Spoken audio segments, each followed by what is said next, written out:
again, friends. Here we go again. How do you always maintain a positive attitude? I guess I am a pretty positive person. How do I do it? First of all, I would say that there's no always in life, right?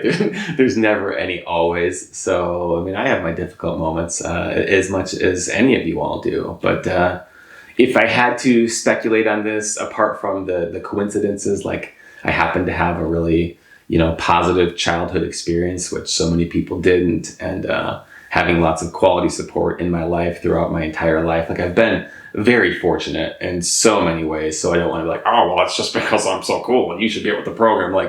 No, I mean, there's a lot of coincidence that goes into who we become in life, right? There's no doubt about that.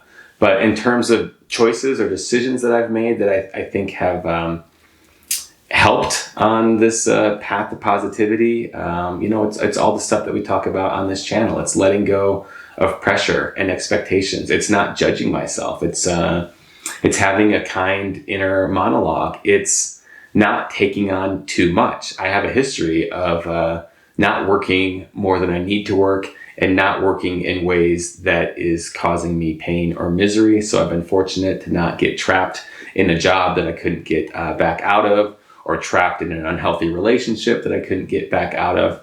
I tend to minimize the amount of responsibility that I take on. I will take on responsibility when it makes sense to do so, but I rarely, if ever, do so unnecessarily. So a job promotion often sounds like a negative thing to me.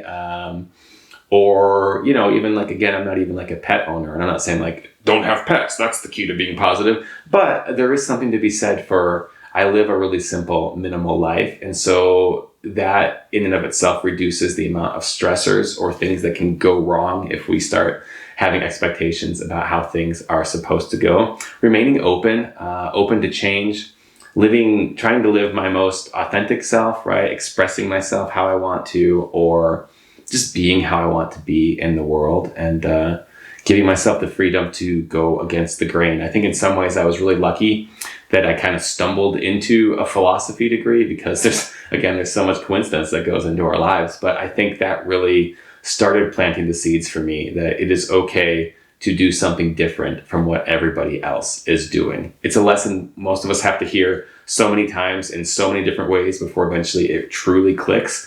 But for me, I think that started it for me, right? Realizing that, wait a second, just because everybody's doing this doesn't mean I have to do that. And once I've given myself that freedom to just explore, to just be playful, to just be curious, to not think, oh, well, I'm this kind of person, so I have to behave in this kind of way. Or well, I'm this age, so I have to behave in this kind of way, or whatever the limiting box might be. Just learning to let go of all of that. Taking time to find mindfulness every day, prioritizing the things that I love, whether that's playing softball or being out in the sun or laughing with friends. There's so much to be said for just bringing the things into your world that add value. That's what I've tried to do. And I think that's probably why I'm a positive person. And I generally just find so much value in connection. And I tend to look for the good in other people. So when you meet new people, you can figure out what you like about them, or you can figure out what annoys you about them, right? And so being forgiving of myself and being forgiving of others is probably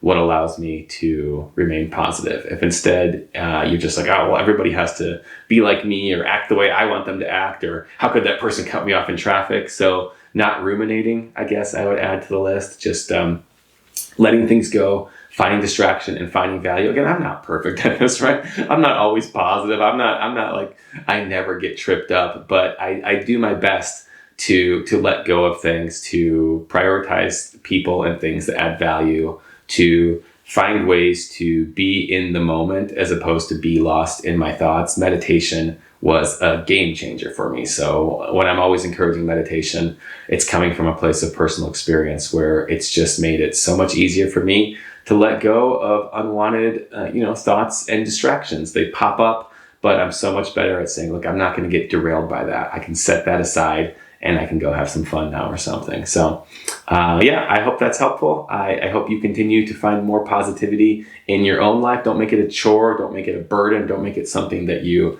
judge yourself for when you get tripped up. but just do your best to lead with kindness and see where that goes. I appreciate this question. Of course, I appreciate y'all tuning in. Please share your thoughts on positivity down below, or just share some positivity with us down below. And I'll see you back here next time.